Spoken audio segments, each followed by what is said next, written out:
आपने इफ्तारी में खाना खा लिया, पेट भर गया आपका, ख्वाहिश खत्म, लेकिन आए तो देखा कि मस्जिद में इफ्तारी चल रही है, वो कुछ अलग किस्म के पकौड़े खा रहा है, वो अलग किस्म की चाट खा रहा है, वहां जाके धोने वाले वहां भी मार लिए।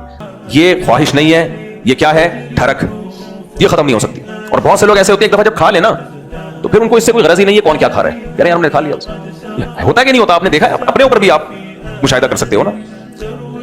कुछ लोग होते हैं भाई टाइम पे खाना खा लिया, बस खा लिया यार, अब हमें जरूरत नहीं है, कौन क्या खा रहा है, हमारी वजह से खाता रहे। कुछ ऐसे होते हैं उधर भी देख रहे हैं, उधर भी देख रहे हैं, उधर भी देख रहे हैं, खाए जा रहे हैं, फिर उसके बाद फिर कुछ जब 20 किस्म की डिशें सामने आती हैं तो यही फैसला नहीं हो पा रहा होता, ये खाऊं। मैं तभी मैं दावत में कहता हूं भाई एक दो खाने रखो, आदमी तमीज से खा तो ले। हजरत ये भी धोने वाले दराज से भी ले लें। अबे धोने पेट तो स्पेस पेट में इतनी नहीं है कि धोने वाले यहां से भी दो, वहां से भी दो, वहां से भी, फिर हम अपनी मर्जी का खाना शुरू कर दें, ऐसा नहीं होता।